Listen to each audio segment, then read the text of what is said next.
On my channel, Hearts and Shadows. Enjoy watching. My name is Harold, and I've gradually understood that some lies don't come with a warning label. Sometimes they're dressed up as jokes, disguised as harmless fun. People will say something shocking, and the moment they see your reaction, they'll laugh it off and call it a prank. But here's the truth. Not everything that gets labeled as a joke is funny. And some so-called pranks? They reveal exactly what a person really thinks about you. I found that out in the most brutal way possible, on what was supposed to be the happiest day of my life. In front of all our friends, our families, and the people who mattered most, my fiancé pulled a stunt that made me question everything. At that moment, I had a choice: laugh it off and pretend everything was fine, or walk away. Continue watching to see what happens when someone crosses a line they should have never crossed. This one is a lesson in knowing when to stand up and walk away. I was in a relationship with a woman named Anne for a little over a year. At the time, I genuinely believed she was the one. Our relationship had its ups and downs, the usual disagreements every couple goes through.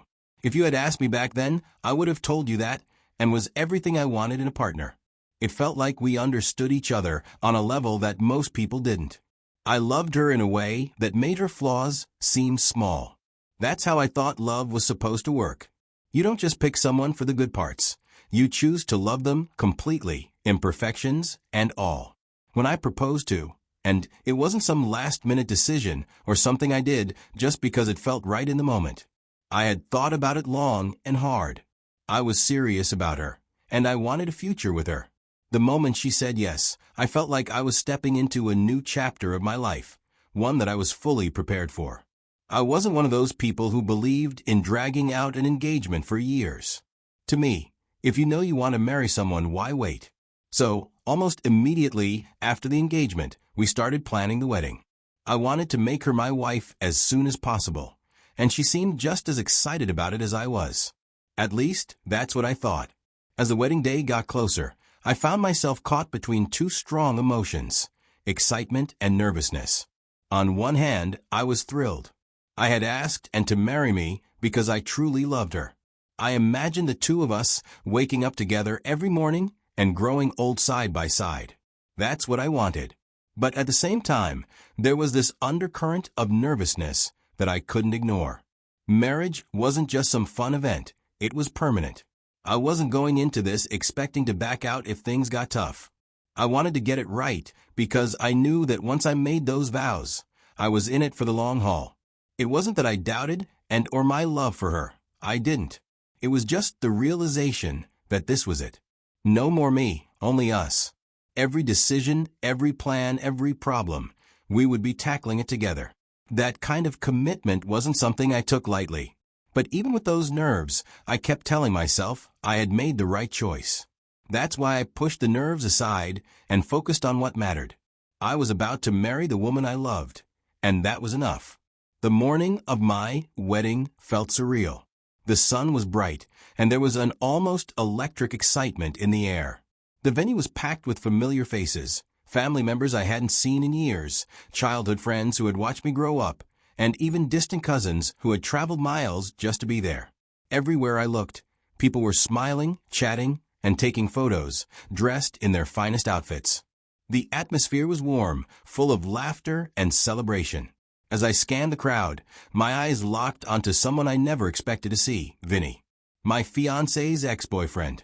At first I thought maybe I was mistaken, but no. It was definitely him. He was standing there, blending into the sea of guests. He wasn't just some random guy from her past. He was the same man Anne had spoken about with such disgust.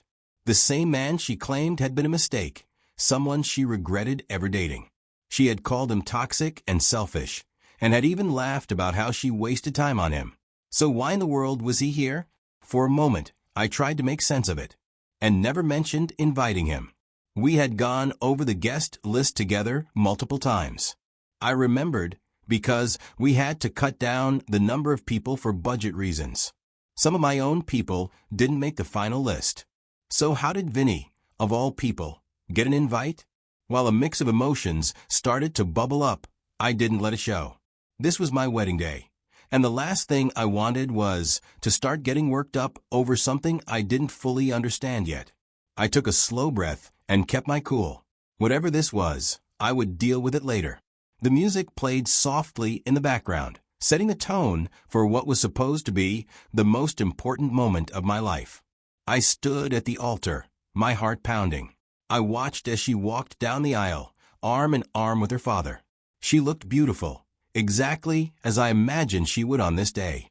Her dress flowed perfectly, and for a moment, everything felt right. I told myself that this was it, the beginning of forever. The ceremony moved along as planned. The officiant spoke, the guests watched, and I could feel the weight of the moment settling over me. Then, just as we were about to exchange vows, and did something that wasn't in the schedule, she reached for the microphone. At first, I didn't think much of it.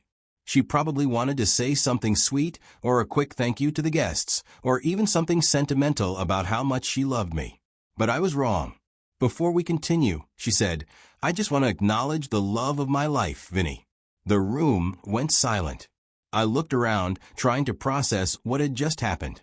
Some guests let out awkward chuckles, unsure of whether this was supposed to be funny. Others shifted in their seats, visibly uncomfortable. My own family looked frozen, as if they weren't sure whether they had misheard her. I turned my eyes toward Anne, but her expression told me everything. She had said exactly what I thought she had. I didn't need to look far to find Vinny. He was right there, sitting among the guests, a smug smile on his face. I couldn't tell if he had been expecting this, or if he was just as blindsided as I was. But at that moment, it didn't matter. And then, just as I was trying to catch up with reality, Anne let out a laugh. She waved her hand like it was nothing, and said, Relax, it's just a prank. A prank. That's what she called it. I stared at her. A flood of thoughts filled my mind all at once. How do I marry someone who thinks this is funny? Does she have any idea how humiliating this is? I was about to dedicate my life to her, and she just made a joke out of it. I looked around the room. Some guests were visibly uncomfortable, and a few looked entertained, as if this was some kind of reality TV show moment. Anne, meanwhile, was still smiling, expecting me to laugh it off, to just go along with it like it was nothing.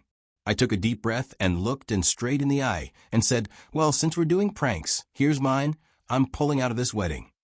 For a second, it was like the entire room had forgotten how to breathe.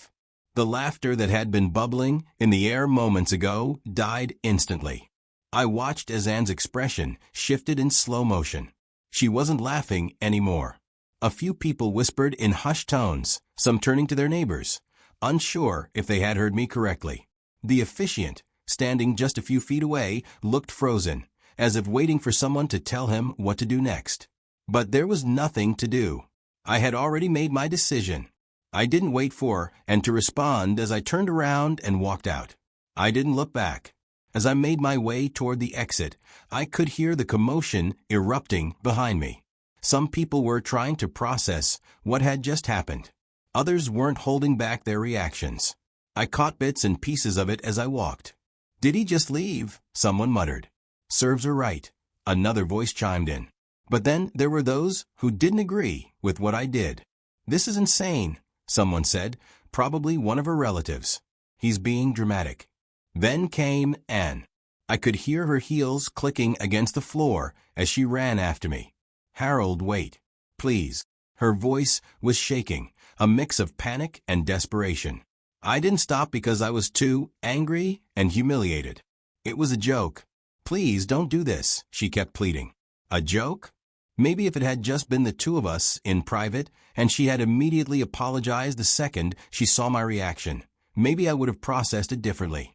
But she had done it in front of our families, our friends, in the middle of the most important day of our lives, and she expected me to laugh it off. I wasn't laughing. She had caught up to me just before I could step outside and grab my arm. Please, Harold, just listen to me, she begged, her eyes already red and glossy with tears. I didn't mean it like that, but I wasn't in the mood for explanations.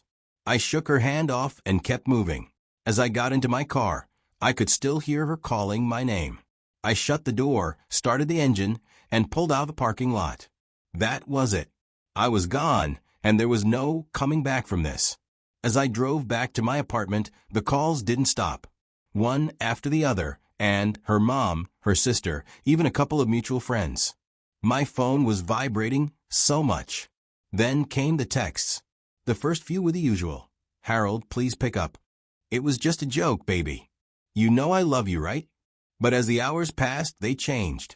She went from apologizing to getting defensive. "I can't believe you embarrassed me like that. How could you walk out like that?" And then, like clockwork, she switched back to pleading. "I swear, I didn't mean it that way. Please talk to me." I didn't respond to a single one. Her family got involved soon after. Her mom left a voicemail, her tone all sugar-coated concern. "Harold, sweetheart, I know you're upset, but this is just a misunderstanding. And loves you. Call me back." Her sister tried guilt-tripping me. "Do you really want to throw away everything over one mistake?" Even her dad, who had barely spoken to me before, suddenly had something to say. "Be a man, Harold. Work this out." But none of them were in my shoes. None of them felt the gut punch of hearing their fiancé call another man the love of her life at their own wedding. That night, I sat in my apartment, feeling the weight of everything crashing down, but instead of breaking, I just felt numb. That's when I did something I should have done a long time ago. I started digging. If and could play games, I wanted to see just how long she had been playing. I scrolled through her social media, looking for anything I might have missed before. That's when I saw it. Vinny had been reacting to her posts for months, liking pictures, leaving little heart emojis, commenting on her stories. And she had been responding. Not just liking his comments, but engaging, laughing at his jokes, sending little playful replies. Nothing outright incriminating, but enough to make me feel like an idiot. This was the same guy she told me was a mistake. The same guy she swore she regretted ever being with. So why was she still talking to him? I kept scrolling. The more I saw, the more it clicked. And never really let go of Vinny. She kept him at arm's length, close enough to stay connected, but far enough to keep me from noticing. And the worst part? If she had never pulled that stunt at the wedding, I probably would have gone my whole life never knowing. There was no solid proof they were involved again, but honestly, at that point, I didn't need proof. I had all the answers I needed. I leaned forward, resting my elbows on my knees, trying to process everything. The thing that hit me the hardest was the absolute lack of regard for what that moment meant to me. Marriage isn't some high school game where you pull pranks and laugh it off. It's about trust, about having each other's back in front of the world. If she could do this in public, what would she be capable of behind closed doors? I shook my head, exhaling sharply. I dodged a bullet. No doubt about it. If I had gone through with that wedding, I would have spent my life walking on eggshells, wondering when the next joke would come, waiting for the next moment where I'd be the punchline of some twisted sense of humor. That wasn't love. That was humiliation disguised as playfulness. And if she truly loved me, she would have never risked hurting me like that, not even for a second. Love isn't just about emotions, it's about respect. And respect means knowing where the line is and never crossing it. As I sat there, my phone lit up again, but this time it wasn't Anne. It was my friend, Jason. I let it ring for a second before answering. "Man," he said the moment I picked up, "you did the right thing." His voice was firm, with no hesitation. I didn't need anyone to validate my decision, but hearing it from someone who knew me, who saw the same thing I did, made it feel even clearer. I had walked away from something that would have cost me my peace, my dignity, and possibly my future. So now, I want to leave you with 2 lessons I learned from this situation. First, love without respect is just an illusion. You can love someone with your whole heart, be ready to give them everything, and believe in them with all you've got. But if they don't respect you, if they don't value your dignity, your feelings, your presence, then that love isn't real. It's an illusion you've created for yourself, hoping that love alone will be enough to hold things together. But it won't. Love without respect is like a house without a foundation. It might look beautiful on the outside, but the moment a storm comes, it collapses. And that's exactly what happened at my wedding. Second, if your partner humiliates you and calls it a joke, you don't need a wedding. You need an exit plan. Some people will say, "Oh, it was just a prank," or don't take it so seriously, but let's be honest, disrespect wrapped in laughter is still disrespect. If someone cares about you, they won't put you in a position where you have to wonder whether or not they actually love you. They won't play games with your commitment, your future, or your dignity. A wedding isn't a joke. A marriage isn't something you treat like a social experiment to see how much your partner can take before they snap. So if you ever find yourself being treated like that, like a punchline instead of a partner, don't waste time trying to fix it. Walk away. Now, I want to hear from you. If you were in my shoes, what would you have done? Would you have stayed and gone through with the wedding? Would you have reacted differently? Drop your thoughts in the comments. I'm really curious to see what you all think. And if you've ever had an experience where someone crossed the line and then tried to laugh it off, feel free to share that too. Maybe someone out there needs to hear your story today.